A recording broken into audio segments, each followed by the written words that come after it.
Pode ir? Ah, não. Boa noite. Tá online? Tá online, Tá. Beto?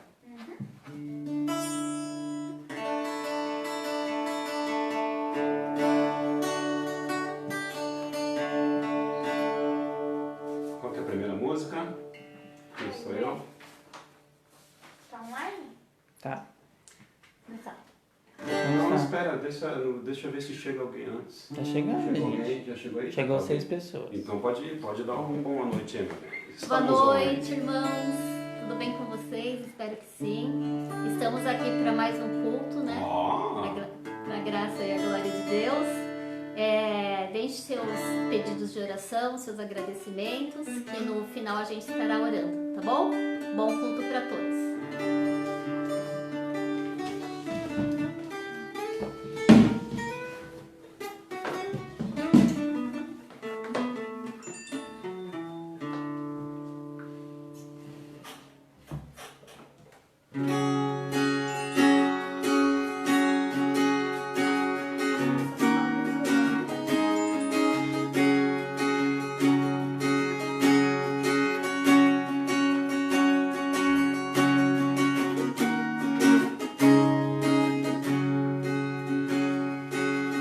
Quem sou eu pra que o grande me receba-se?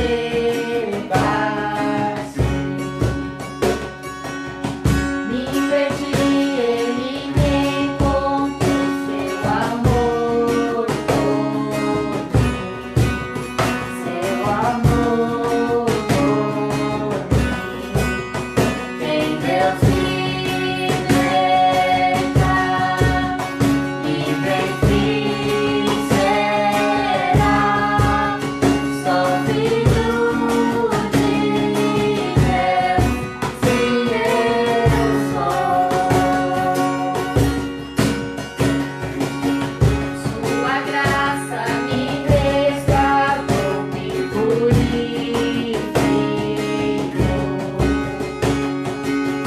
Quando eu era um pecador, morreu por mim.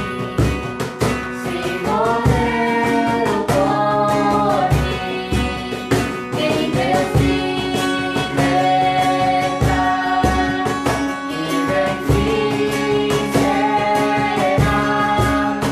Sou filho de Deus, sim eu sou. Em tua graça, Pai, há um lugar pra mim. Sou filho de Deus, sim eu sou. Escolhido, perdoado, eu sou quem dizes que eu sou. Tu és por mim até o fim. Eu sou quem dizes que eu sou. Escolhido, perdoado, eu sou quem dizes que eu sou. Tu és por mim até o fim. Eu sou quem dizes que eu sou. Sim, eu sou quem dizes que eu sou. Em Deus liberta, livre será. Sou filho de Deus, sim eu sou. Em tua casa, Pai, há um lugar pra mim. Sou filho de Deus, sim eu sou.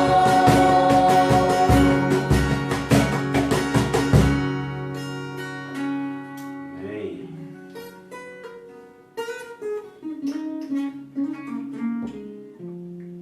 Vamos orar?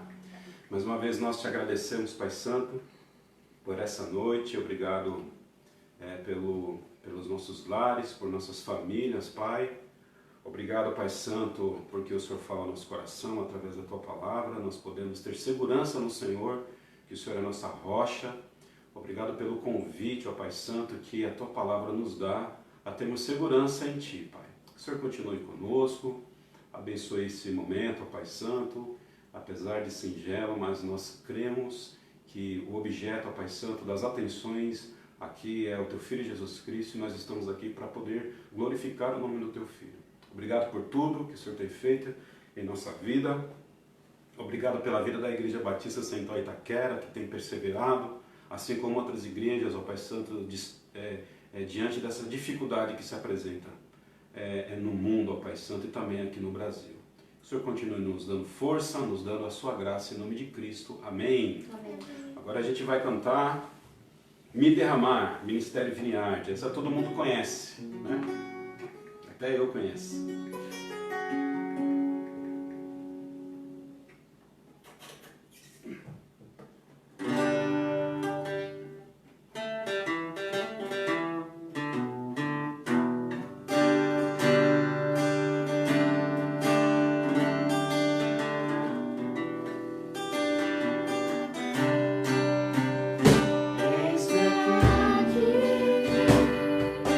Outra vez,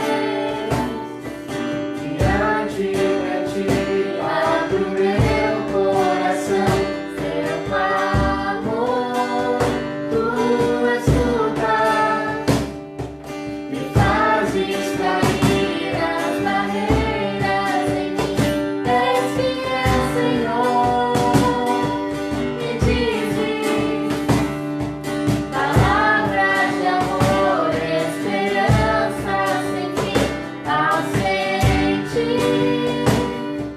o Teu toque, por Tua bondade, libertas meu ser do calor deste lugar.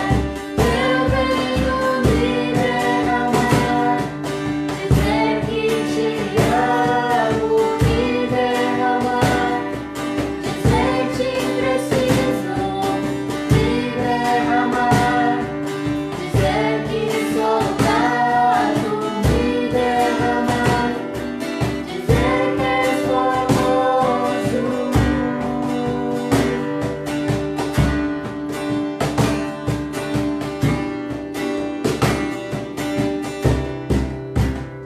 Eis-me aqui, outra vez, diante de Ti, abro meu coração, Teu clamor, Tu escutas, me fazes cair as barreiras em mim, és fiel, Senhor, me dizes palavras de amor, esperança sem fim, ao sentir o Teu toque, por Tua bondade, libertas meu ser do calor deste lugar. Eu venho me derramar, dizer que Te amo, me derramar, dizer que preciso me derramar, dizer que sou grato, me derramar, dizer que és formoso, me derramar, dizer que Te amo, me derramar, dizer que preciso me derramar, dizer que sou grato, me derramar, dizer que és formoso. Amém, amém. Próxima canção. Um hino também conhecido da gente, da Soraya Moraes, com Grande é o Meu Deus. Então vocês cantam bem forte daí, para poder dar segurança para a gente aqui, porque se vocês cantarem a gente escuta, aí a gente tem coragem também de cantar alto. Então ajuda a gente aí cantando bem alto, hein? Quero ver a voz chegar aqui. Vamos lá.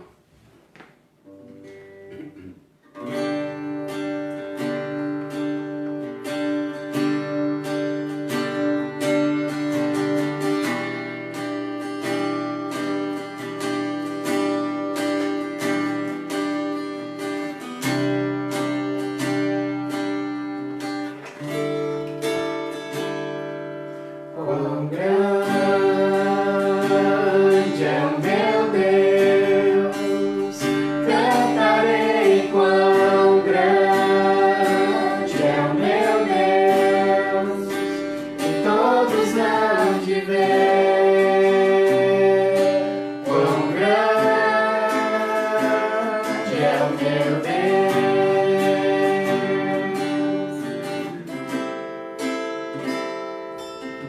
Com esplendor de um rei, em majestade e luz, faz a terra se alegrar, faz a terra se alegrar. Ele é a própria luz, e as trevas vão fugir, tremer com sua voz, tremer com sua voz. Quão grande é o meu Deus, cantarei quão grande é o meu Deus, e todos hão de ver. Quão grande é o meu Deus,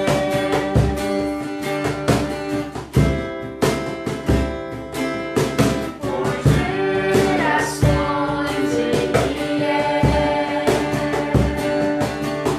O tempo está em tuas mãos, o começo e o fim, o começo e o fim. Três se formam em Filho, Espírito e Pai, Cordeiro e Leão, Cordeiro e Leão.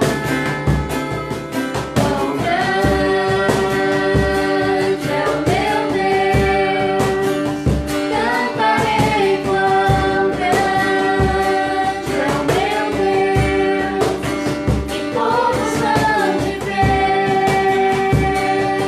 Quão grande é o meu Deus,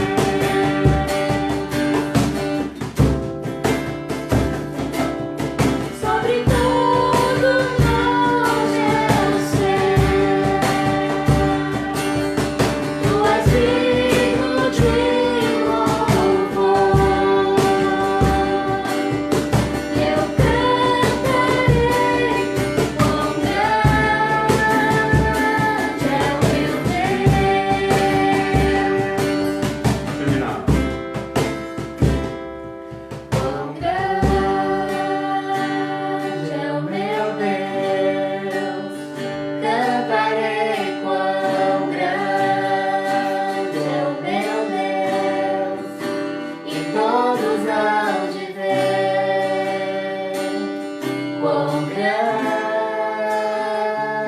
é o meu Deus. Amém?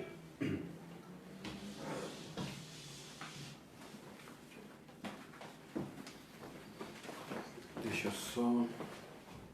Se tiver algum pedido de oração, pode lendo aí, só para eu abrir meu texto aqui, tomar uma aguinha. Tá. Fique à vontade, tá? A gente tem alguns pedidos de oração, que são orar pelo Brasil, pedir pelos estudos da Aline, agradecer também porque a Aline conseguiu um emprego, que Deus continue capacitando ela, né? Pedir por um amigo da Aline, o Matheus, que ele tá tendo problemas com depressão, e orar pelas pessoas que perderam os familiares com o Covid. Aí vocês podem ir deixando mais comentários.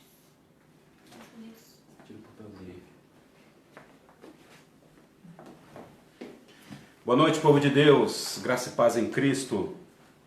Vocês estão bem? Espero que sim. Agora é momento momento informativo, hein? Você está pensando aqui? Nós agora temos até momento informativo no nosso culto aqui. A partir de terça-feira a gente vai fazer as nossas lives especificamente com um tema, né? Nós vamos tratar sobre a soberania de Deus. Então nós vamos ter live terça e quinta-feira. A gente acredita que vai ser uma série de 6 a 8 lives. A gente está preparando ainda os estudos. Então, toda terça e toda quinta, às 20 horas, entra lá no canal do Facebook da igreja para que você tenha acesso a esse estudo bíblico, né? Nós acreditamos que falar sobre a soberania de Deus no momento que nós estamos passando hoje tem tudo a ver para que Deus possa trazer consolo ao nosso coração. Eu vou estar usando como referência a Bíblia, logicamente a Bíblia, mas eu tenho esse livrinho que eu gosto bastante. Eu acredito que inclusive se o Vitor estiver assistindo esse vídeo, essa live, certamente ele vai colaborar comigo, né? É um dos livros preferidos do Vitor. O W. Pink, Deus é Soberano. Ó, Vitor, para você, hein? Fica a dica. Tô brincando com o Vitor aqui. Então esse é um livrinho ótimo, né? Um livro escrito por um pastor batista puritano. E ele fala sobre como que nós temos a responsabilidade dos nossos pecados e como que o povo de Deus pode agir de forma ativa, né? Estou aqui sendo redundante, mas ele tem essa expressão inclusive no livro, agir de forma ativa diante da soberania de Deus. Ou seja, se Deus faz todas as coisas, por que é que nós ainda devemos colaborar para o plano dele? Então fica aí a dica, terça-feira às 8 horas a gente já está na página do Facebook para a gente fazer as nossas lives de estudo, tá bom? Então acompanhe a gente lá, tá? Deus abençoe a sua vida. Que Deus continue abençoando a nossa casa, a nossa família, que Deus continue abençoando a Igreja Batista Central Itaquera, a você mesmo que não faz parte da Igreja Batista Central Itaquera, que você também possa se sentir abençoado e protegido por Deus nesse momento, porque apesar de todas as notícias ruins que a gente tenha, apesar desse caos político que o Brasil vive hoje, apesar dessa situação de saúde que nós vivemos, apesar de tudo isso, muita boa notícia chega para nós, né? Muita boa notícia chega para a gente. A gente acabou de ouvir a Tatá falando que... Foi a Aline, né, Tatá? Uhum. Que a Aline arrumou um emprego, louvado seja Deus por isso, já saiu de um emprego, já foi para outro. Graças a Deus por isso. A gente tem boas notícias também da recuperação de saúde do irmão Benício, e a igreja precisa continuar orando por eles, por essa família. A gente tem a boa notícia que os bebês da Vanessa e do Thales já chegaram em casa, a casa está cheia, é isso, né? Então, que Deus abençoe o Thales, a Vanessa, os bebês, junto com o Kiev. Então, apesar de tudo isso que a gente está vendo de ruim, a gente ainda tem recebido boas notícias de Deus. Então, é motivo que a gente se alegre, é motivo que de fato a gente cultue a Deus como o nosso Salvador e Senhor. Louvado seja Deus por isso. Abra sua Bíblia aí em Gênesis, capítulo 37. Gênesis, capítulo 37. Nós vamos falar um pouquinho hoje sobre a vida de José. E nós vamos, através da vida de José, compreender como que o mal ele pode ser um instrumento usado por Deus para que as coisas se configurem num bem maior. Às vezes nós não compreendemos como que Deus ele pode agir a partir de todas as coisas. E uma coisa que Deus usa regularmente, a gente pode ver isso nas Escrituras, é o mal para atingir às vezes o seu próprio propósito. Se você acha isso um escândalo, lembra lá de Judas, que traiu Jesus, né? Judas foi um dos discípulos de Jesus e a partir da traição de Judas, Jesus é preso e ele é levado à cruz. Ou seja, Judas, através da sua traição, através do seu mau caratismo, através da sua má índole, ele colaborou, mesmo sem saber, para um plano maior do Senhor. Então Deus, ele é soberano sobre todas as coisas, inclusive ele usa todos os recursos possíveis, menos pecar, logicamente, Deus não peca, né?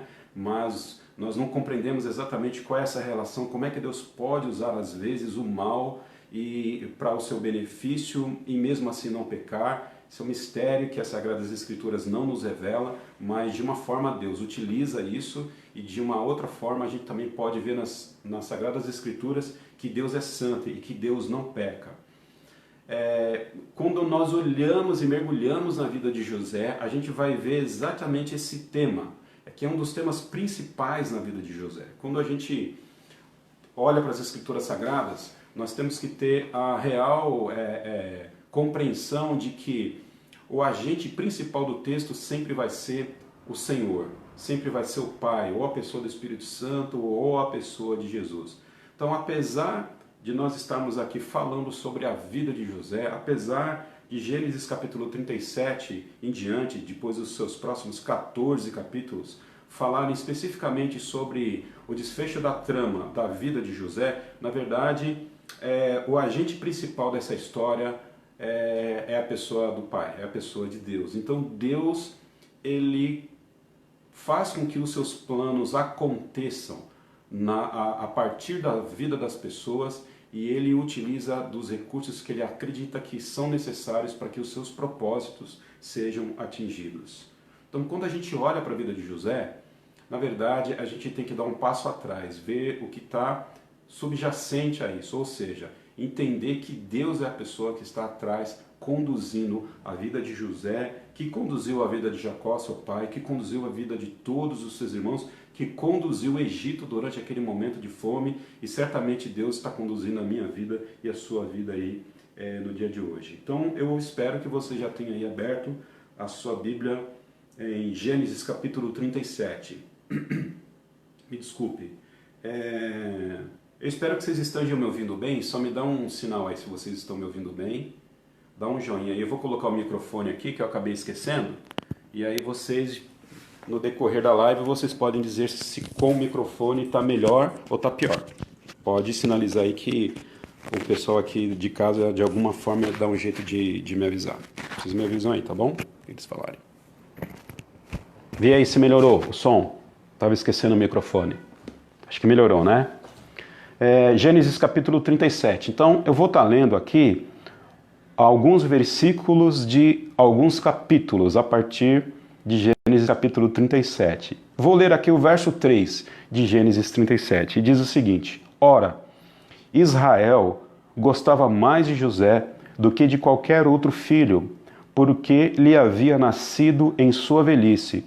Por isso mandou fazer para ele uma túnica longa.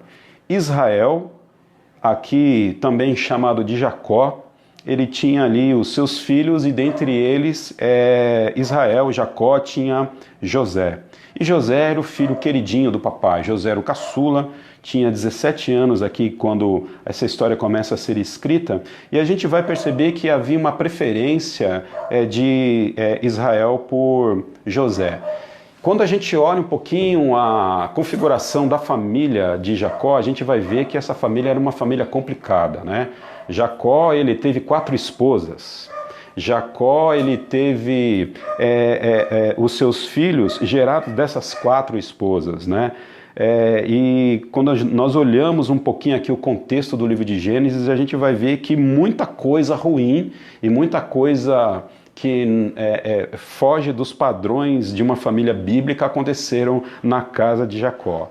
Certamente a gente acredita que por conta desse lar, que em muitas vezes deixou a desejar, os filhos de José nutriram esses sentimentos de ódio, de inveja, como a gente vai ver aqui, chegando ao ponto de tentar matar Jacó, e depois se arrependem e mandam Jacó vendido como escravo ao Egito. Então a gente acredita que os filhos de Jacó, na verdade, eles estavam reproduzindo muito do caráter de Jacó, ou seja, Jacó certamente deixou muitas falhas na gestão da sua família e os seus filhos herdaram isso.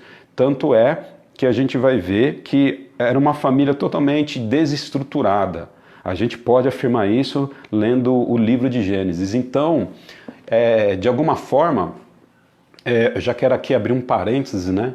De alguma forma a gente pode perceber que mesmo nas famílias que não têm uma estrutura devida, mesmo nas famílias improváveis, Deus opera com sua mão milagrosa.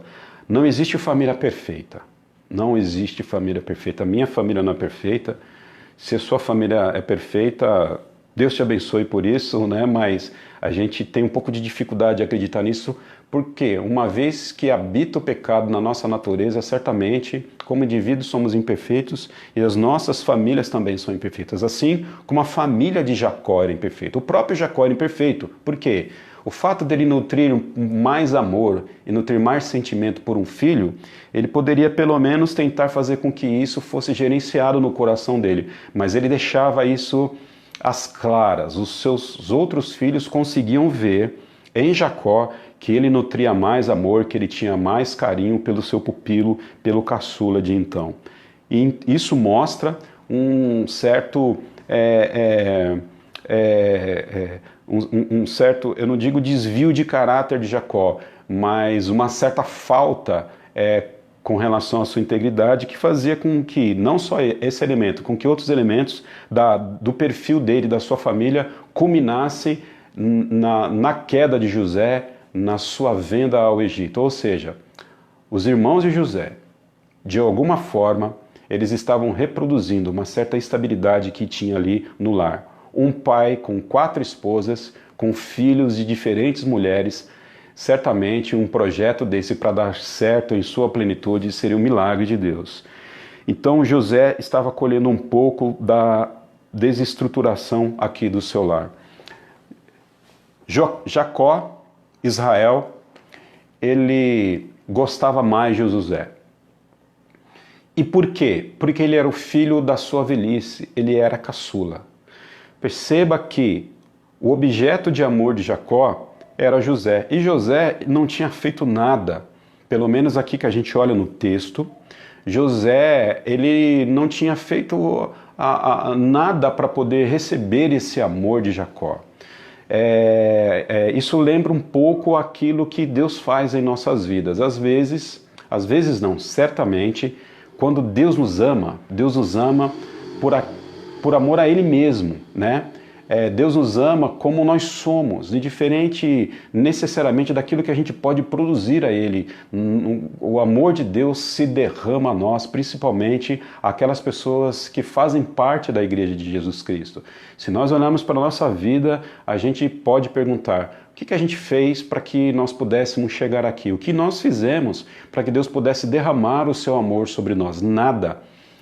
Romanos capítulo 1, o apóstolo Paulo fala que toda a humanidade ele estava sujeito à ira de Deus, né? Mas aprove ao Senhor levar o seu Filho Jesus Cristo à cruz para poder salvar todo aquele que nele crê. Então, na verdade, se nós pensarmos o que nós merecemos de Deus, a gente merece a ira do Senhor, a gente não merece o amor. Nada daquilo que a gente possa fazer pode servir de elemento para que a gente conquiste o coração de Deus. A palavra de Deus nos assegura que, primeiramente, Deus nos amou antes que a gente pudesse amá-lo. Então, Jacó, ele amava aqui a José. José era objeto do amor de Jacó. Ou melhor, Jacó amava José.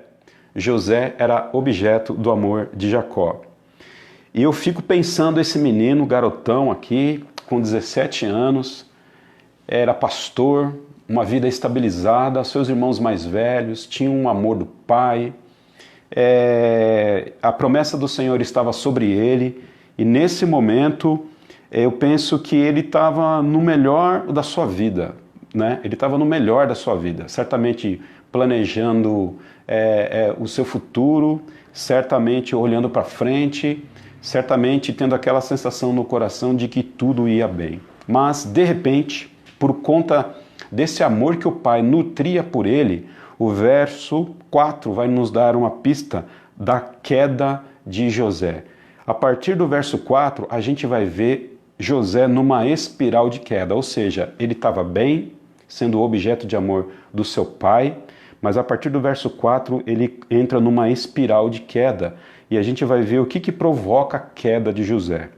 Como que José, ele, de um dia e de um momento bom que ele estava passando na vida dele, momento de juventude, momento de cuidado do seu pai, o momento em que ele sentia o conforto e o consolo do pai, como que de uma hora para outra, quando tudo vai bem, necessariamente a gente percebe que as coisas agora começam a acontecer na vida de José e ele chega num ponto onde jamais ele podia imaginar. Então ele está bem, de uma hora para outra as coisas, a sua vida começa a ruir e ele entra numa espiral de queda. Verso 4: quando os seus irmãos viram que o pai gostava mais dele do que de qualquer outro filho, odiaram-no e não conseguiram falar com ele amigavelmente. Perceba o seguinte, a gente sabe no relato do livro de Gênesis, aqui mesmo no capítulo 37, que José ele era pastor e de vez em quando ele deixava lá o seu rebanho para poder ir ao campo, saber o que os seus irmãos estavam fazendo. E certamente seus irmãos não estavam fazendo coisas boas, certamente o caráter dos seus irmãos era um caráter diferente do de José. Por isso que havia uma preocupação em Jacó para toda vez mandar José saber e ter notícia dos seus irmãos. Havia uma preocupação em Jacó de como que os seus irmãos, os seus filhos estavam indo, o que eles estavam fazendo. E na verdade José ele era uma espécie de um espia do seu pai. E fica uma pergunta, ele fez errado? Será que ele estava agindo de forma errada? Ele tinha algum tipo de benefício?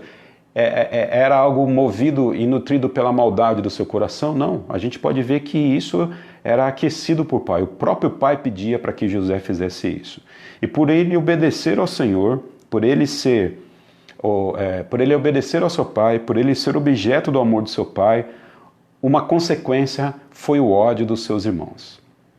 Então os irmãos podem imaginar que uma pessoa, por ser obediente ao pai, uma pessoa por ser objeto de amor do pai, isso por si só já faz com que ele comece a despertar ódio no coração, não é no coração do vizinho, não é do coração de nenhum estranho, é no coração dos seus próprios irmãos. Então a primeira coisa é que os irmãos de José vão começar a nutrir contra ele. Ódio. Ódio. Verso 10. Abre parênteses. Ódio não é coisa de crente. Nem ódio, nem ódiozinho, nem ódiozão. Ódio é pecado. Crente não pode sentir ódio. Fecha parênteses. Então, os irmãos de José nutriram ódio contra ele. Aí a história se desenrola mais um pouco, a gente chega aqui no verso 11. Assim seus irmãos tiveram ciúmes dele. Ou a versão Almeida Revista atualizada traz a palavra inveja. Assim seus irmãos tiveram ciúmes, tiveram inveja dele. O pai, no entanto, refletia naquilo. Então, o ódio agora ele se despertava em ciúme. O ódio agora ele se desperta em raiva. Salmo 42, 7, se eu não me engano, a palavra de Deus, salvo engano, é essa referência. A palavra de Deus nos diz que um abismo chama outro abismo. Então perceba a espiral de queda de José, mas essa espiral de queda não foi provocada por ele, foi provocada por pessoas que eram seus irmãos que não temiam a Deus. Primeiro começam a nutrir ódio, depois começam a nutrir ciúmes, raiva, e vamos chegar lá agora no verso 19, e a gente vai ver um pouquinho mais um terceiro passo no coração dos irmãos de José que levam ele à ruína. Verso 19, lá vem aquele sonhador, diziam uns aos outros. É agora, vamos matá-lo e jogá-lo num destes poços. Então, quando José é avistado no campo pelos seus irmãos, os seus irmãos logo vão começar a maquinar a morte de José. Por ciúmes, por inveja, e agora o motivo de matar é que eles sabiam que José havia sonhado, que os seus irmãos haveriam de se curvar a ele, não só seus irmãos, também como só os seus pais, enfim. Eles chegaram ao limite que a natureza humana pode chegar, que é tirar a vida de outra pessoa. A gente precisa tomar cuidado com os nossos sentimentos, nós precisamos tomar cuidado com aquilo que nós nutrimos com relação às pessoas que estão ao nosso redor. Não é fácil, às vezes, a gente sentir injustiça, ser injustiçado, e a gente não tentar fazer justiça com a própria mão. Não é fácil, às vezes, as pessoas falarem mal de nós, mentir sobre a nossa vida. Às vezes, até pessoas que nutrem sentimentos ruins para poder nos atacar, às vezes atacar a nossa família. Mas a gente precisa tomar cuidado com o que a gente pensa, com o que a gente fala, com o que a gente coloca no nosso coração. Porque às vezes uma coisa pequena ela pode se tornar uma coisa grande e a gente pode fazer coisas que a nossa mente não imagina. Todo mundo pode fazer qualquer coisa. Basta uma oportunidade e basta não temer ao Senhor. Qualquer pessoa, inclusive este que vos fala, pode fazer qualquer coisa. Basta uma oportunidade e a falta de temor a Deus. Então é importante que a gente não nutra sentimentos ruins contra outras pessoas, porque a nossa natureza é caída e o diabo sabe que a nossa natureza é caída. Apesar da gente nutrir algo ruim contra as pessoas, o diabo, que também sabe que nós somos pessoas caídas, nos ajudam ainda mais a nutrir coisas ruins contra pessoas. Então, nós não podemos odiar ninguém, não podemos ter ciúmes de ninguém, inveja de ninguém, a gente não pode ter raiva de ninguém. Porque o risco da gente ir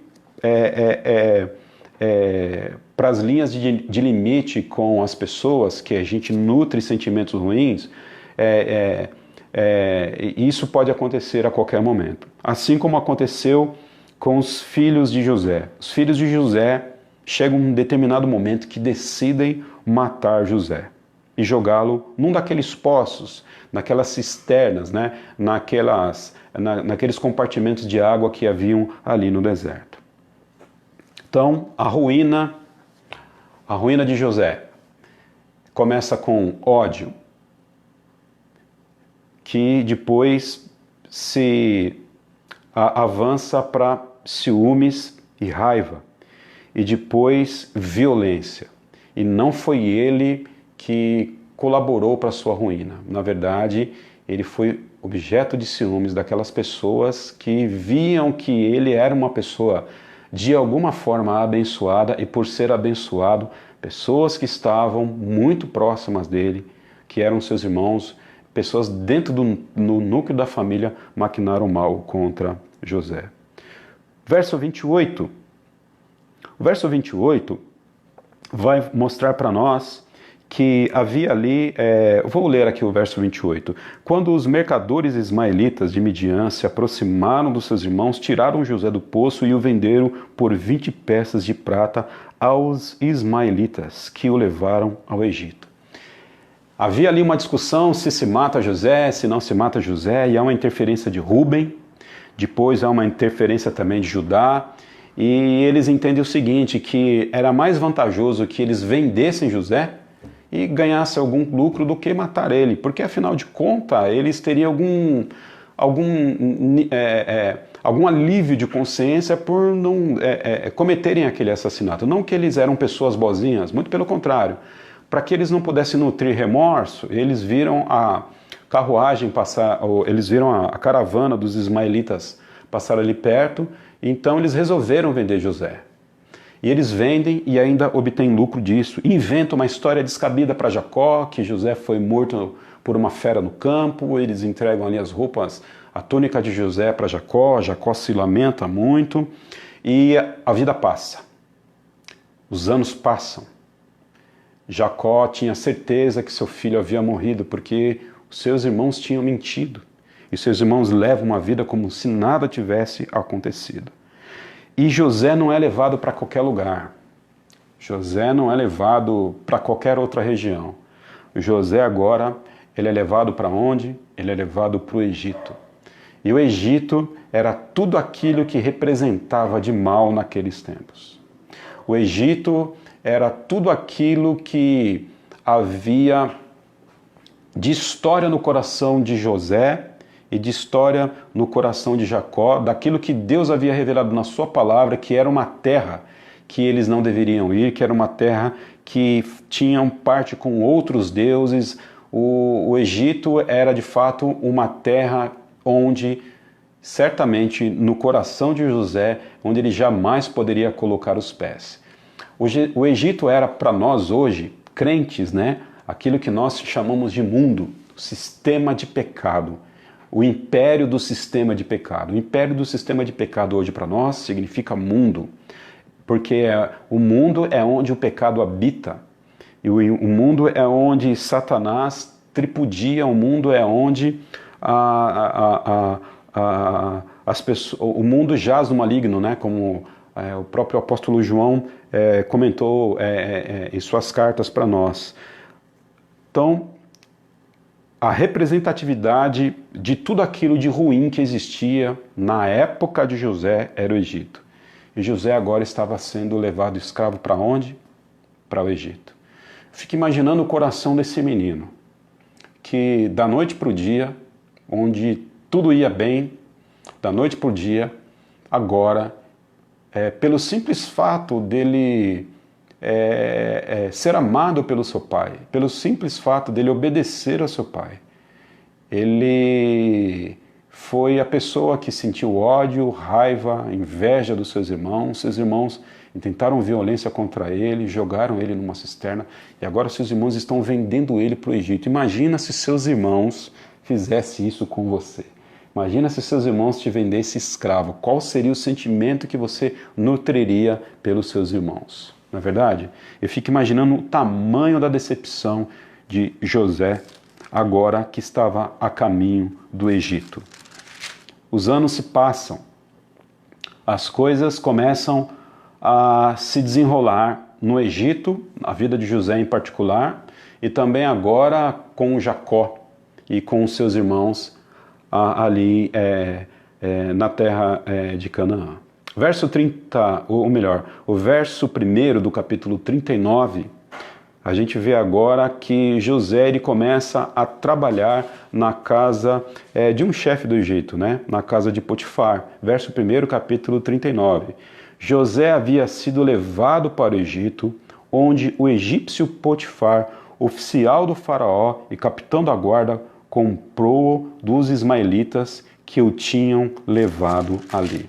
José chega, garotão, agora ele começa a trabalhar na casa de Potifar, e a gente conhece a história, essa relação que ele tem na casa com seu mestre.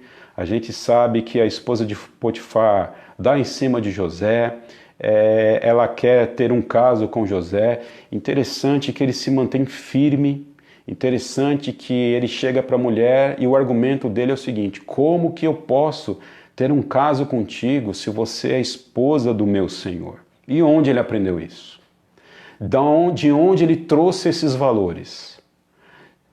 De onde José, um menino de 17 anos, traz um valor de que ele não pode ter relação com a mulher do seu chefe? Hoje em dia, isso é uma das coisas mais naturais do mundo, né? Hoje em dia, as pessoas que não têm o temor de Cristo, ou pelo menos a grande maioria delas, que não tem o temor no Senhor Jesus Cristo, acha a coisa mais normal do mundo uma pessoa dormir com a outra sem nenhum tipo de compromisso. Haja vista que a gente vê isso na televisão a todo momento, inclusive a própria televisão incentiva isso.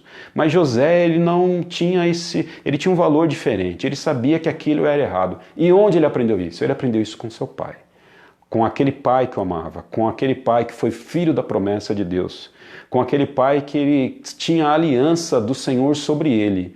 E por isso que é importante os pais, por isso que é importante as mães, por isso que é importante nós, os responsáveis pelos mais novos, ensinar os mais novos no caminho em que devem andar, né? Porque quando os nossos filhos, ou quando aquelas pessoas que estão debaixo da nossa tutela e autoridade saírem do ninho, certamente, quando eles tiverem dificuldade, eles vão se lembrar dos valores do reino e daquilo que eles aprenderam no lar, daquilo que eles aprenderam nas nossas casas. Por isso que é importante, apesar de toda a desestrutura do lar de Jacó, apesar de tudo isso, muita coisa boa certamente José havia nutrido no seu pai, porque ele sabia que apesar daquela casa que em muitos momentos viveram caos, viveram desacertos, apesar de muitos momentos que ele percebe que na família dele havia em algum momento alguma desobediência ao Senhor, mesmo assim José preservou no seu coração os valores do reino, aquilo que ele havia aprendido com seu pai e com a sua mãe, porque ele sabia que não era permitido a ele deitar-se com a esposa do seu Senhor.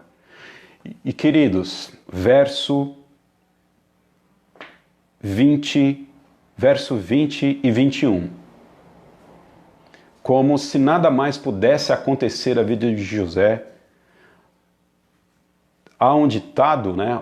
E eu acredito aqui, eu gosto mais de usar a palavra, há uma sabedoria popular de que as coisas ainda podem piorar mesmo quando elas estão ruins, alguma coisa parecida com isso, né? Nada é ruim que não possa piorar. Verso 20, mandou buscar José e o lançou na prisão em que eram postos os prisioneiros do rei. José ficou na prisão. Gênesis capítulo 39, verso 20. Aquela trama, aquela cena toda com a mulher de Potifar, ela inventa lá uma mentira e agora José está na prisão. Um menino, um jovem, objeto de amor do pai, obediente ao pai, agora ele começa a sentir ódio dos seus irmãos, depois ele começa a sentir ciúmes e raiva dos seus irmãos, depois ele sofre violência, os seus irmãos tramam a morte dele, lançam ele numa cisterna, depois os seus irmãos o vendem como escravo para o Egito, e agora José está aonde? Na prisão. Eu fico imaginando se fosse eu, fico imaginando se isso acontecesse na minha vida, se eu ficaria firme como José ficou, se eu não estaria perguntando o seguinte, onde é que está Deus? Por que tudo isso aconteceu na minha vida? O Senhor me prometeu coisas boas. No caso de José, o Senhor havia dado um sonho para José de que os seus irmãos se curvariam diante dele. E aí eu fico pensando, né?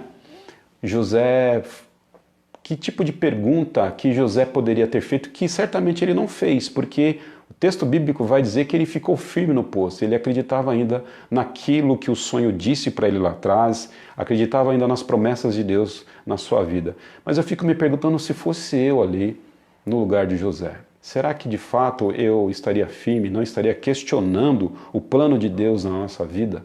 Às vezes nós somos que nem José. Tudo vai bem.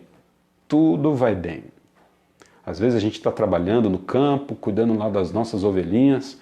Às vezes a gente está obedecendo o papai, principalmente o nosso abapai, o nosso paizinho. A gente faz tudo conforme a agenda do dia pede. Mas mesmo assim parece que as coisas, ou pessoas, ou o universo conspira contra a gente, a ponto da gente chegar no fundo do poço, porque José chegou no fundo do poço. Eu acredito que você, em algum determinado momento da vida, pode ter pensado assim, puxa vida, eu trabalho tanto, eu me esforço tanto, eu sou obediente, e mesmo assim as pessoas me perseguem, mesmo assim pessoas levantam falso testemunho de mim, mesmo assim eu estou nessa situação difícil. E pessoas que não têm nada a ver com Deus, que era o caso dos irmãos de José, estão muito melhor do que eu. Onde que estão as promessas de Deus sobre a minha vida? Talvez esses questionamentos, eles saem de fato da nossa alma e são questionamentos sinceros de acordo com a nossa natureza pecaminosa. Mas a gente precisa lembrar que Deus, ele tem promessas para o seu povo e nada acontece na vida do seu povo por acaso, porque Deus tem um plano na vida do seu povo.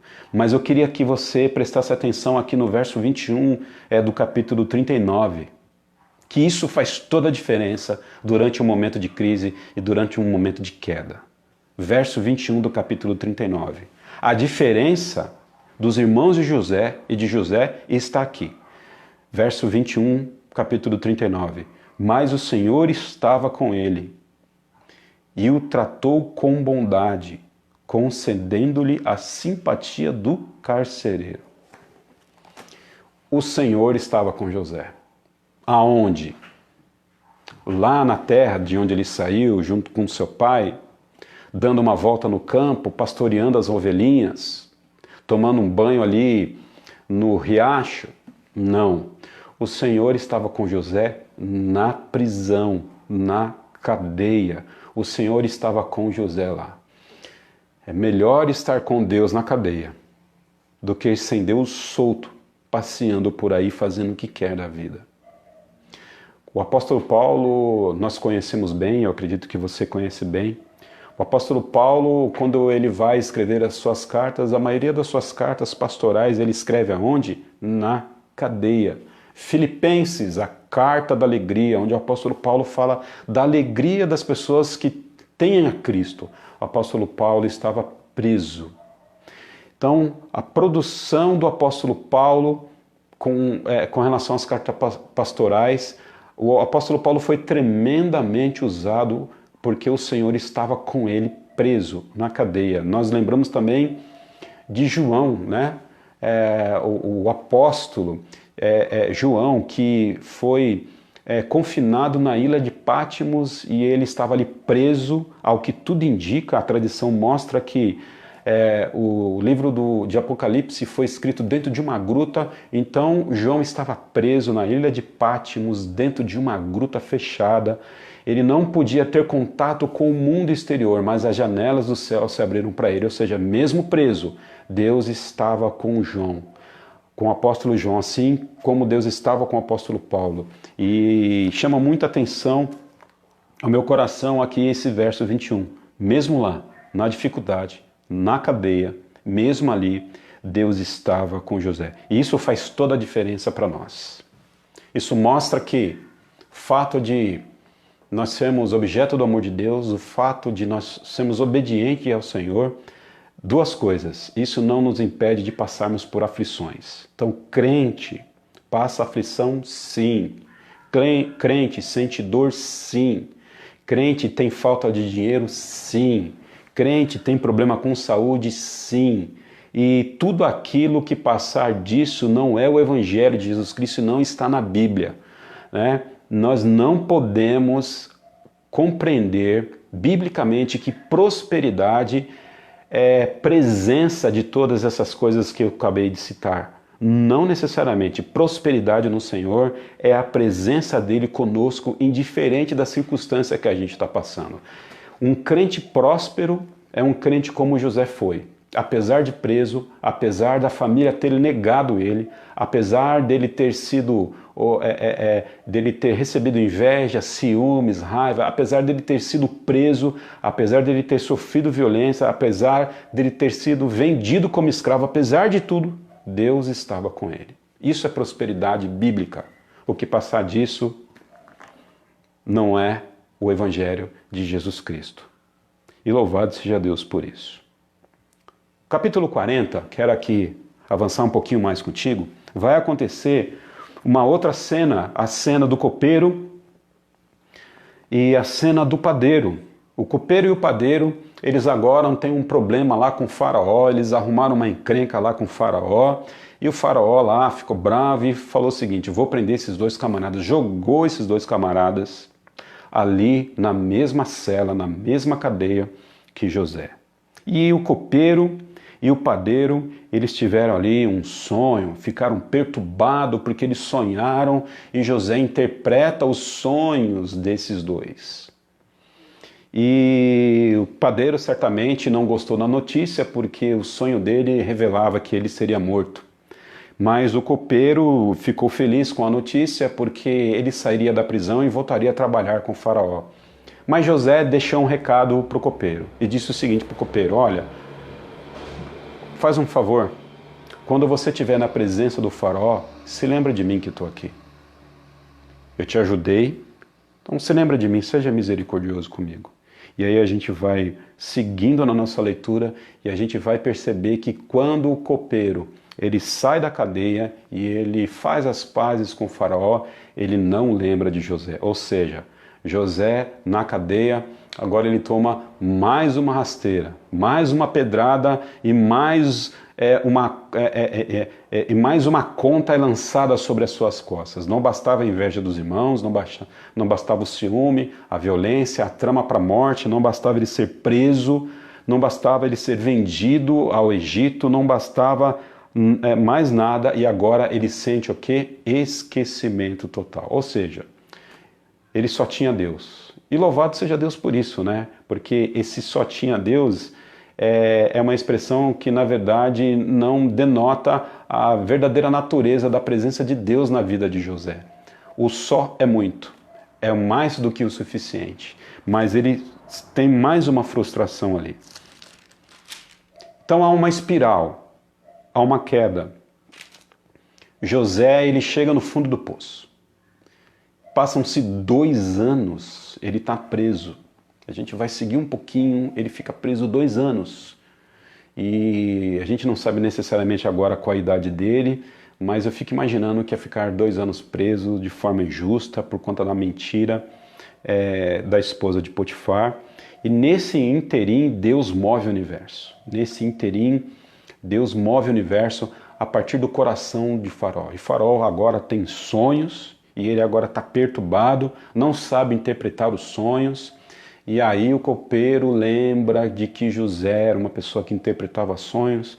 Então traz José na presença do faraó, o faraó revela os seus sonhos para José, José interpreta os seus sonhos e basicamente nós sabemos a história. E José diz o seguinte para o rei, olha faraó, esse seu sonho diz o seguinte, que virão 7 anos de fartura no Egito. E depois desses 7 anos virão 7 anos de fome. Então você se prepara porque a fome vai chegar e vai bater forte. E o faraó agradece José e ele conversa ali com os seus auxiliares para saber quem seria a melhor pessoa para poder gerenciar esse momento de abastança para que se guardasse mantimento conforme a orientação de José, né? José disse para ele, olha, aproveita o momento de fartura e guarda porque vai te fazer falta lá na frente. Então eles chegam à seguinte conclusão, de que José seria a pessoa ideal para poder fazer com que o Egito passasse por esse momento de dificuldade a partir da administração de José. E aí, meus queridos irmãos, nós vamos ver uma mudança, uma guinada na vida de José.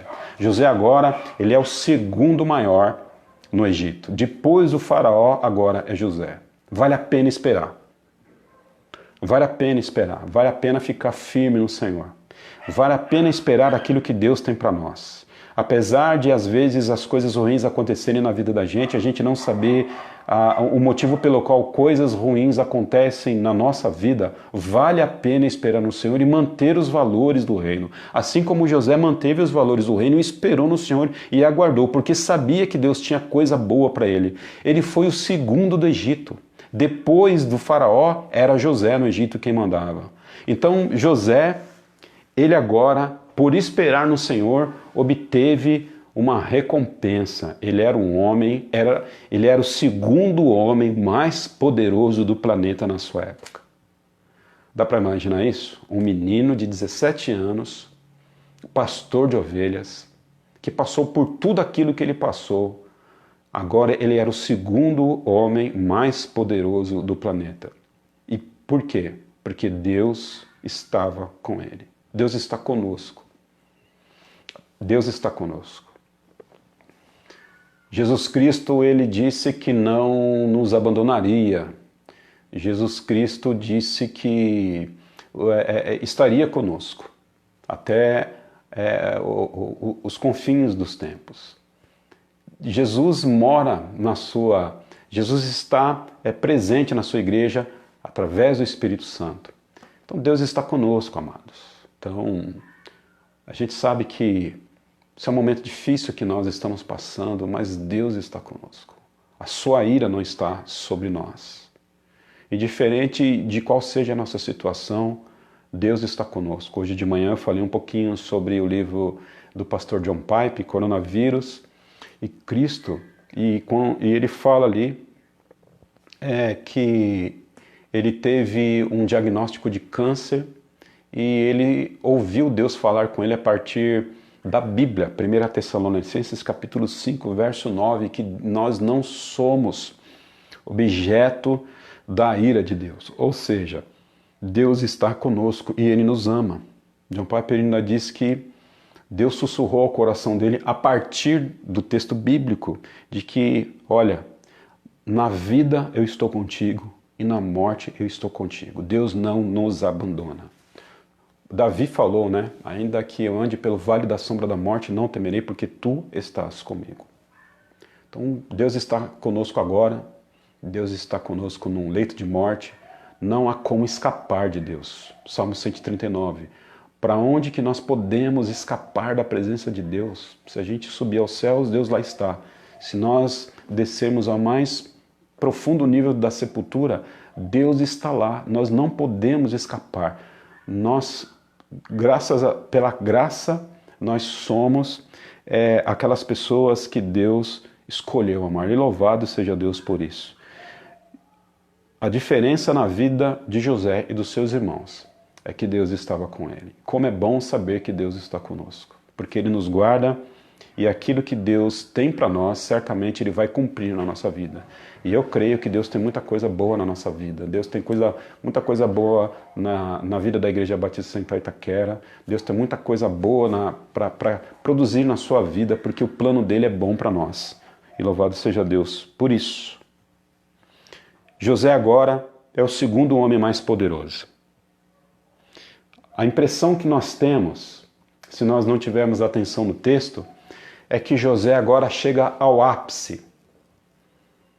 Ele chegou aonde nenhum homem podia chegar. Não havia mais nenhum grande feito que ele pudesse fazer.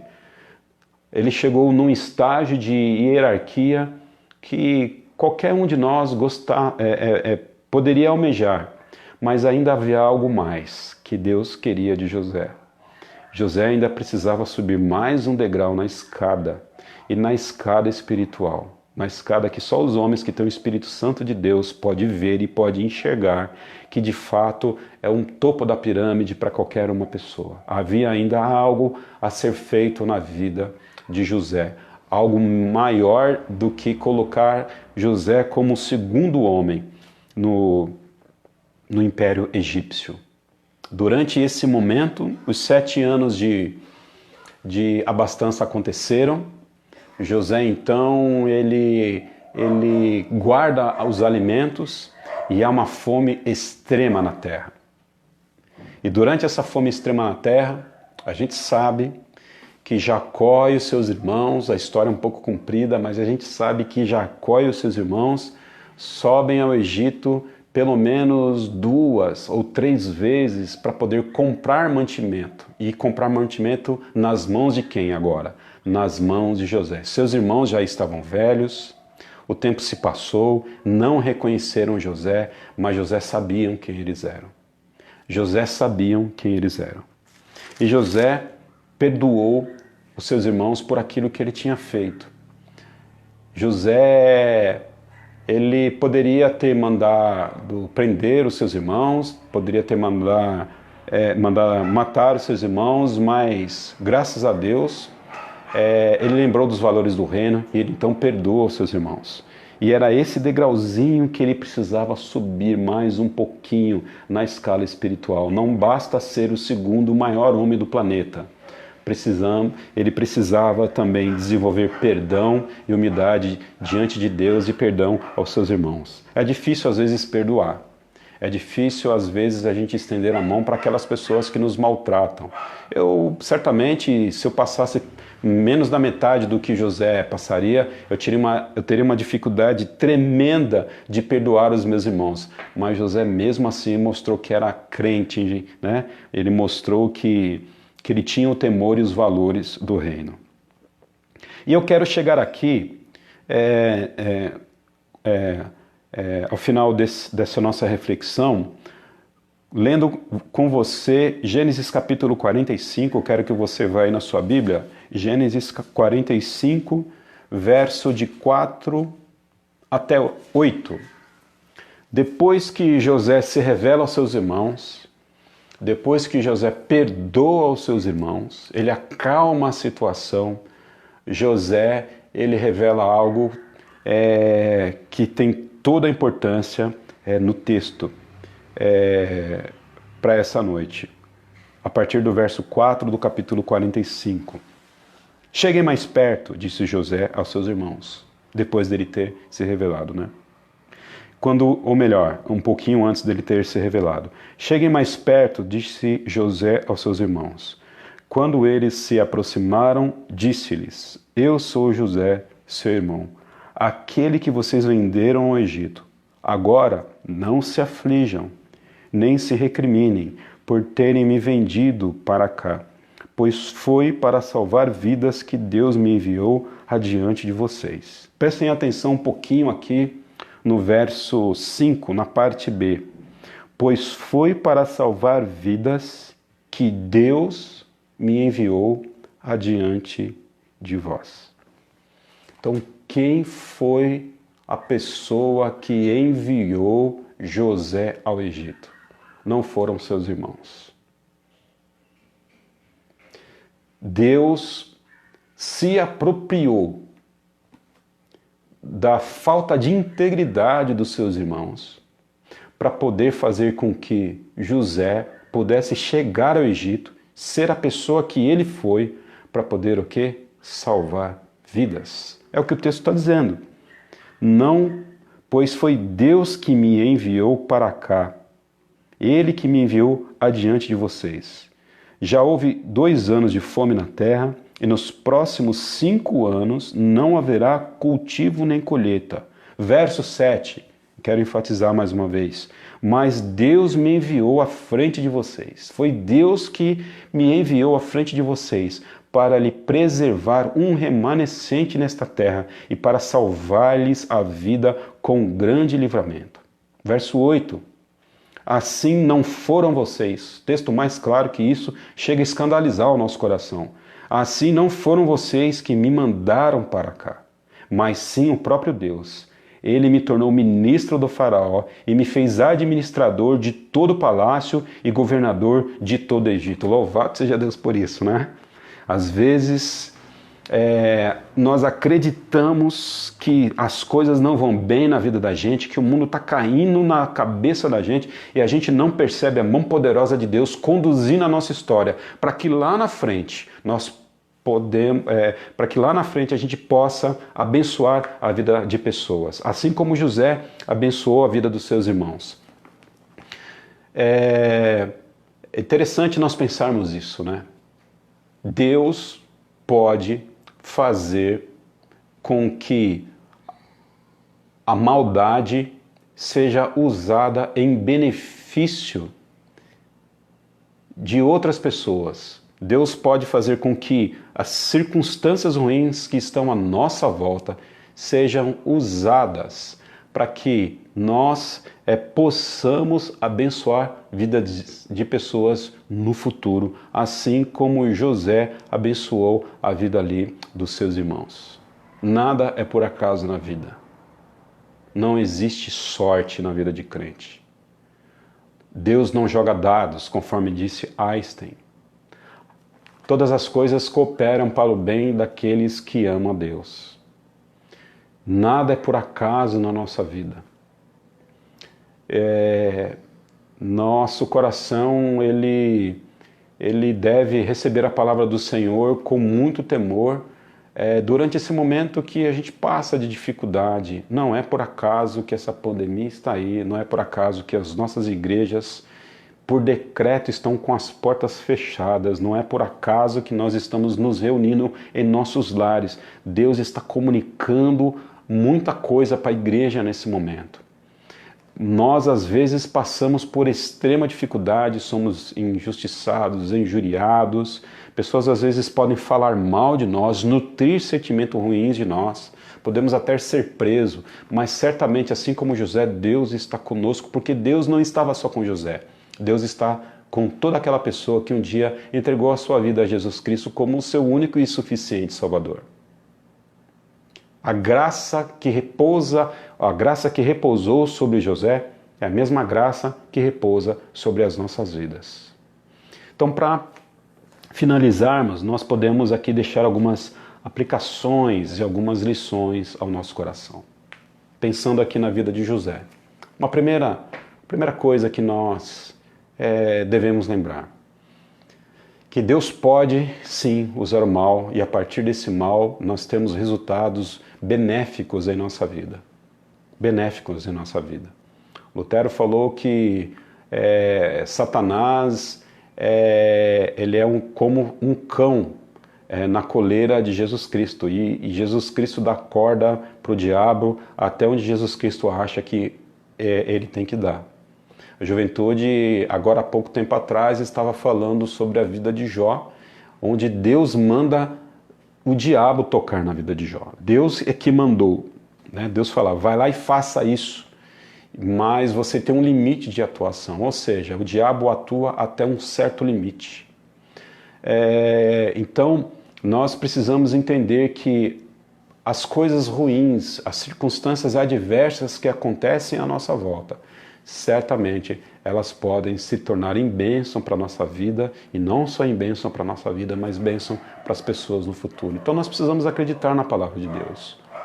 Né? Acabei de citar Jó aqui, nós temos o próprio apóstolo Paulo que fala isso, o livro de Atos mostra isso, a igreja de Jesus Cristo ela sofre uma perseguição tamanha e essa perseguição tamanha se transforma em bênção. Se não fosse a perseguição na igreja, no século I, certamente a igreja não seria a igreja de Jesus Cristo que a gente conhece como hoje. Então, Deus, ele faz com que o mal não necessariamente se torne bem, mas Deus faz com que o mal seja usado para o benefício do reino dele e para o nosso benefício e para o benefício daqueles que amam.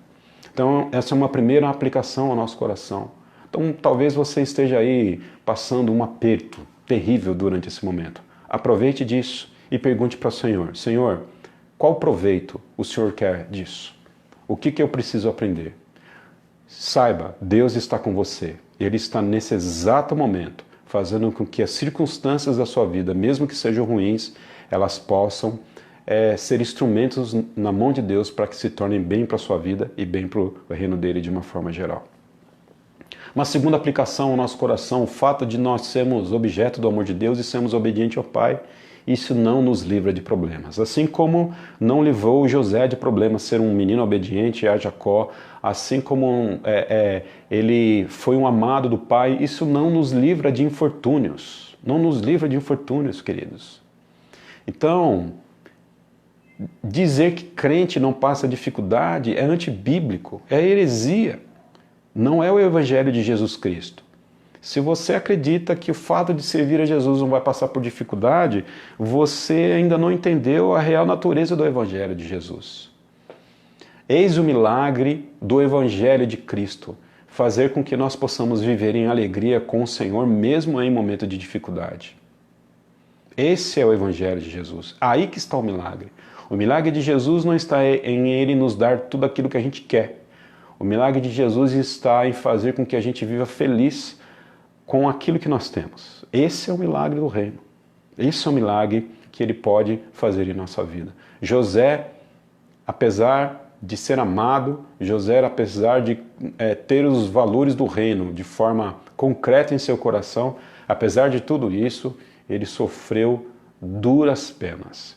Mas ele sofre por um propósito maior. E aí eu quero fazer a última aplicação, já ali no capítulo 45, nos últimos versos que nós lemos. Nós precisamos entender que nada é por acaso na nossa vida. E que Deus, ele faz com que as circunstâncias, elas aconteçam de acordo com a vontade dele sobre a nossa vida. A gente precisa se render àquilo que nós chamamos de soberania de Deus. Nós precisamos nos render àquilo que Deus está fazendo na nossa vida. E saber que é Ele que está fazendo na nossa vida. Saber que é Ele que controla todas as coisas. Apesar das vezes o chão nos faltar, Deus está nos segurando com a sua forte mão. E perceba, quando Deus ele usa a nossa vida de forma soberana, Ele não usa a nossa vida apenas para o nosso próprio benefício, mas Ele usa isso para o benefício de todas as nações. José, ele não foi o segundo homem no Egito para o seu próprio benefício, o seu próprio status e o seu próprio deleite. José, ele foi, apesar de ser o segundo homem mais forte do planeta da sua época, continuou ainda com os valores do reino, continuou sendo humilde, continuou ainda amando a sua família, apesar da barbaridade que seus irmãos cometeram com ele. Mas ele ainda disse, olha, Deus me mandou aqui. Deus me mandou aqui para preservar um remanescente. Ou seja, Deus tem uma aliança com o seu povo. E a tarefa de José era fazer com que aquele povo pelo qual Deus derramou a sua aliança permanecesse vivo em seu remanescente para que essa aliança continuasse sendo perpétua. Ou seja, Deus ainda quer usar a sua vida e a minha vida no seu reino. Ainda há pessoas a aceitarem a vida, a aceitarem Jesus na sua vida como Salvador. E nós precisamos aprender que esse momento de crise que nós estamos passando enquanto igreja é o momento em que nós precisamos olhar para fora e nos dispormos. Se Deus nos poupou até agora, se Deus nos trouxe aqui até agora, até esse momento, povo de Deus, é para que a gente, de alguma forma, pudesse fazer algo pelo menos similar, parecido àquilo que José fez. Preservar o seu povo em sua aliança. Ainda existem, pela fé eu falo e creio, existem muitas pessoas que fazem parte da aliança de Deus. E essas pessoas elas vão ser alcançadas por pela salvação de Jesus Cristo, entrando para a aliança a partir do meu trabalho e do seu trabalho, que é de falar de Jesus a toda criatura. Então saiba, depois que você passar por essa congestão, por esse momento de dificuldade, saiba que Deus quer mais de você. Deus nunca vai abençoar você apenas para você. Deus vai abençoar você para que você reparta a sua bênção com as pessoas pelo qual são objeto do seu amor.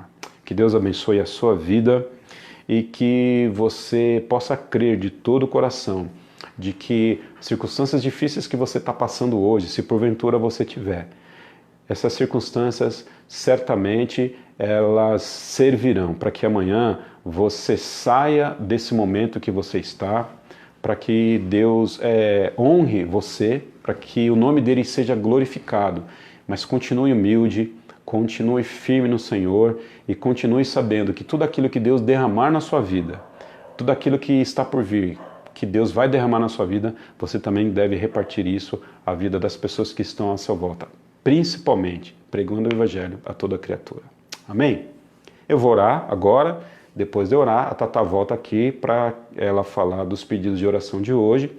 Aí a gente canta mais uma vez e encerra então o culto dessa noite. Que Deus abençoe você. Espero você terça-feira às 20 horas. Beijo no coração.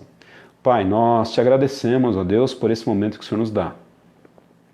Obrigado, Deus, pela tua palavra que alimenta o nosso coração. Quando nós mergulhamos na tua palavra, nós encontramos consolo e alento.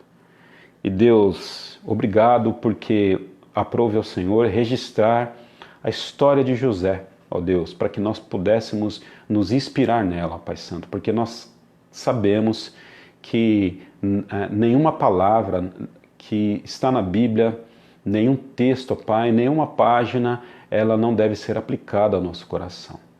Deus, que o Senhor nos faça, ó Deus, pessoas de valor, assim como José foi, ó Pai, que nós possamos lembrar dos nossos valores diante das dificuldades, ó Pai, que nós não possamos nutrir, ó Pai Santo, remorso, nem um sentimento de vingança, ó Deus, por aqueles que porventura possam nos perseguir, ó Pai, que possamos ter, ó Pai Santo, um espírito humilde, um espírito perdoador, assim como José teve, Pai Santo, e que, ó Deus, no dia de amanhã, quando o Senhor, porventura, nos exaltar diante de tamanha dificuldade que nós estamos passando, que nós possamos, ó Pai, não trazer glória a nós mesmos, que nós possamos, ó Pai, identificar que, ó Deus, tudo aquilo que o Senhor nos dá nós devemos distribuir, abençoar as pessoas, especificamente os irmãos que estão à nossa volta, que nós possamos fazer isso como José fez, ó Pai, que nós possamos reconhecer que os nossos momentos de dificuldade servem para que a gente amadureça, para que a gente possa abençoar a vida do seu povo. Em nome de Cristo, despeça-nos em paz. Amém, Jesus. Amém, Pai. Agora é contigo, papá. Quer usar o microfone? Quer usar o microfone? Eu vou ter que ir. Ah, é bom. Só falar os... Eu falo por aqui. Bom, aí ora pra gente, aí a gente canta mais um. Qual que nós vamos cantar, Bé? A gente tem pedido de oração hoje pelo Brasil, pelos estudos da Aline, pelo Matheus, que é um amigo da Aline, que como a gente falou no começo, ele tá com um problema com depressão e tudo. Continuar orando pelas pessoas que perderam os familiares com Covid. Agradecer o novo emprego da Aline. Agradecer que o Leão e o Egeu estão em casa. Pedir pelos parentes do Thales, que eles estão no Rio. Pedir para que os gêmeos do Kiev continuem se desenvolvendo bem. Pedir pela Nalva. Pedir pela Rosália Maria, que perdeu sua irmã. Orar pela família da Rosália e pedir pelo seu marido que está internado com Covid. E continuar orando pelos funcionários de hospitais e as pessoas que estão na linha de frente. Amém. Ora para nós. Senhor Deus, ó Pai, obrigado por esse dia. Senhor, obrigado por esse culto. Que o Senhor venha sempre estar consolando os nossos corações, Deus. Que nós tenhamos a certeza de que só o Senhor é a cura, Deus. Que só o Senhor que pode nos ajudar. Continue nos dando força, Pai. Em nome de Jesus, amém. Amém.